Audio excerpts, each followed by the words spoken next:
அண்மைச் செய்தி. நெல்லை மேலப்பாளையம் அருகே பாளையங்கோட்டை ஒன்றிய கவுன்சிலர் சரஸ்வதி செல்வசங்கர் வீட்டில் பெட்ரோல் குண்டுகள் வீசப்பட்டிருக்கிறது. கூடுதல் தகவல்களை தருகிறார் எமது செய்தியாளர் நாகராஜன். நாகராஜ், வணக்கம். முழு விவரங்கள் என்ன?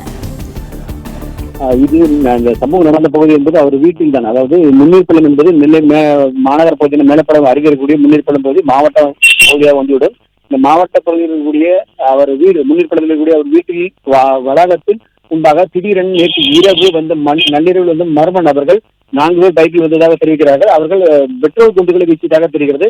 இந்த கவுன்சிலை பொறுத்த வரைக்கும் அவர் திமுக கவுன்சிலராக இருக்கிறார். பாளையங்கோட்டை ஒன்றிய வார்டு கவுன்சிலராக சரஸ்வதி இருக்கிறார். இந்த சரஸ்வதியின் வீட்டில் தான் மர்ம நபர்கள் பெட்ரோல் குண்டு வீசியிருக்கிறார்கள். இது என்ன காரணத்துக்காக நடைபெற்றது, முன்விரோதமா அல்லது வேறு எதுவும் காரணமா என்பது குறித்தும் காவல்துறையினர் விசாரணை நடத்தி வருகிறார்கள்.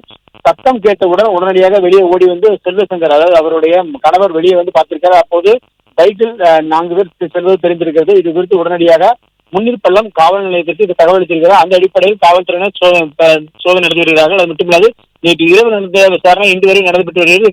காலையும் விசாரணை என்பது தொடர்ந்து நடைபெற்று வருகிறது. விரைவில் சம்பந்தப்பட்ட நபர்களை பிடித்துவிடும் என்று காவல்துறையினர் தெரிவித்திருக்கிறார்கள். அரசியல் பழிவாங்கும் நோக்கமா அல்லது வேறு ஏதேனும் காரணம் என்பதுதான் மிகப்பெரிய கேள்வியாக இருக்கிறது. ஆளுங்கட்சியை சேர்ந்த ஒரு திமுக வார்டு ஒன்றிய கவுன்சிலர் வீட்டில், அதுவும் ஒரு பெண் கவுன்சிலர் வீட்டில் பெட்ரோல் குண்டுகள் வீசப்பட்டது மிகப்பெரிய ஒரு பரபரப்பை ஏற்படுத்தியிருக்கிறது.